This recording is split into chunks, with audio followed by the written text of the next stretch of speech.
Oke, anak-anak, kita akan mereview materi yang sudah pelajari ya, soal-soal latihan yang anak-anak sudah kerjakan begitu. Karena kita tidak punya waktu lagi untuk mereview materi yang Ibu Ayunda berikan gitu ya. Karena kita kemarin terlambat 1 minggu karena ada hari libur di hari Rabu.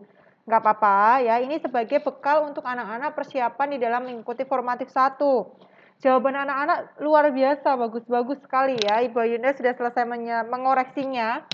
Bagi anak-anak yang belum mengerjakan, minta maaf sekali ya. Ibu Ayunda sudah berikan kesempatan untuk anak-anak segera menyelesaikan.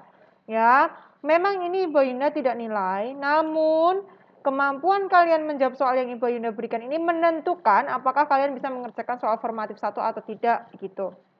Ya, tugas ini masih berhubungan dengan Stefanus sebagai martir pertama dan Allah yang berdaulat dalam kehidupan kita. Ya, Allah adalah Allah yang berdaulat. Artinya atas seizinnya segala peristiwa bisa terjadi. Apapun itu, baik peristiwa suka maupun duka.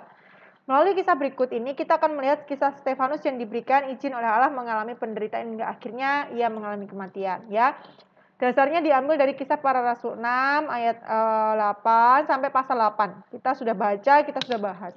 Nah, apa sih yang kalian ketahui tentang martir? Ibu Ayunda dengan bahasa Ibu Ayunda menuliskan orang yang rela mengorbankan nyawanya demi mempertahankan iman percayanya. Ya, anak-anak boleh sekali, intinya dia rela berkorban. Karena apa? Ya, dia rela berkorban, mengorbankan segala sesuatu tentang hidupnya ya demi mempertahankan iman percayanya, demi mempertahankan Injil begitu ya. Nah, ada beberapa tokoh-tokoh yang ditanyakan untuk kita tuliskan penderitaan dan atau kematian yang dialami para martir. Karena tidak semua martir itu meninggal ya, akhirnya karena penderitaan mereka begitu ya. Salah satunya tuh tokohnya itu Rasul Yohanes, karena dia memang disiksa mengalami penderitaan, tapi dia tidak meninggal karena penderitaan itu begitu ya. Tapi sebagian besar dari martir yang ada mereka mengalami penderitaan dan akhirnya mati atau mengalami kematian karena penderitaan itu. Yang pertama Petrus. Ya, disalibkan dengan posisi terbalik. Itu betul, anak-anak, sebagian besar di bagian ini tuh betul semuanya ya. Matius direbahkan ke tanah dan dipancung kepalanya. Filipus dilemparkan ke dalam penjara kemudian disalibkan. Thomas ya, ditusuk tombak dan dilemparkannya ke dalam nyala api oven ya. Lalu Andreas disalibkan pada kayu salib yang berbentuk X ya. Lalu Bartolomeus disalibkan di Armenia ya. Tadeus juga disalibkan ya bersama Simon. Simon disalibkan karena tidak mau mengingkari iman percayanya. Yakobus anak Zebedeus dipenggal kepalanya. Yakobus anak Alfeus dilemparkan dari bubungan bait Allah. Yohanes tuh dia hampir mati, penderitaannya ini nih. Dia hampir mati karena dilemparkan ke dalam penggorengan yang berisi minyak mendidih namun tidak melukainya. Tuhan tolong dia ya. Lalu Paulus dipenggal ya. Ini penderitaan-penderitaan yang dialami oleh para martir begitu. Mereka mengalami kekerasan fisik ya, baik disalibkan, dipukul, dipenggal, dilempari batu dan lain sebagainya sampai akhir hayatnya ya, sampai akhirnya mereka mati begitu. Inilah penderitaan-penderitaan yang dialami oleh para martir. Selanjutnya ya, kita mau mengenal siapa Stefanus ya. Ini Ibu Ayunda gunakan ya, Ibu Ayunda gabungkan ya dari pertemuan pertama sampai yang kedua tentang Stefanus. Siapa itu Stefanus? Ibu Ayunda pernah katakan dia itu salah satu diaken. Ya, dia rela mati martir karena membela kebenaran firman Tuhan dan memberitakan Injil kepada orang-orang yang saat itu adalah orang-orang yang membunuh Yesus. Tapi dia tetap memberitakan Injil. Ya, dia adalah salah satu martir ya. Lalu apa yang dituduhkan terhadap Stefanus? Ada 4 tuduhan. Tuduhan menghujat Allah, menghujat Musa, menghina bait Allah, dan menghina atau mengubah hukum Taurat. Ini sudah Ibu Ayunda pernah jelaskan. Lalu, hal-hal penting apa yang menjadi pembelaan Stefanus? Yang pertama, dia itu dituduh menghujat Allah. Tapi dia punya pembelaan adalah dia dengan jelas menyebut Allah adalah Allah yang maha mulia. Berarti dia tidak menghujat nama Allah begitu ya. Lalu menghujat tentang Musa ya. Tapi pembelaan Stefanus dia menyatakan dengan tegas bahwa Musa itu memang adalah pilihannya Allah, dipanggil oleh Allah, dipakai oleh Tuhan untuk membebaskan bangsa Israel. Sehingga ini tidak sama sekali menghujat Musa begitu ya.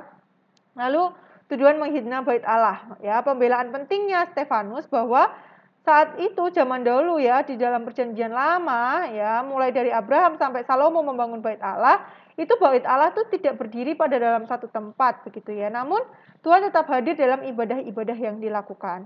Lalu yang keempat, tuduhan menghina hukum Taurat, di mana Stefanus itu memberikan pembelaan bahwa memang betul sunat sebagai tanda perjanjian, namun janji Tuhan itu sudah terlebih dahulu ada sebelum sunat itu ada.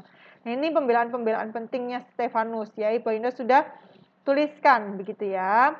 Lalu refleksikan bagaimana Allah berdaulat atas kehidupan Stefanus. Tuhan berdaulat atas kehidupan Stefanus itu terlihat di mana sih Tuhan izinkan apa yang terjadi. Tuhan berdaulat ketika mengizinkan Stefanus itu diperhadapkan di mahkamah agama akibat tuduhan-tuduhan yang diberikan kepada Stefanus. Namun dalam kondisi ini kedaulatan Allah dinyatakan ketika Allah sendiri yang memimpin dan memberikan hikmat kepada Stefanus untuk memberikan pembelaan-pembelaannya berdasarkan dengan firman Tuhan dan sejujur-jujurnya. Alhasil, pembelaan yang diberikan oleh Stefanus ya waktu dia diperhadapkan di mahkamah agama tidak terbantahkan oleh siapapun. Jadi Tuhan izinkan terjadi penderitaan ini. Sampai akhirnya ya Allah berdaulat di mana? Allah mengizinkan ya Stefanus ini mati secara martir ya. Dengan cara bagaimana? Dengan dilempari batu.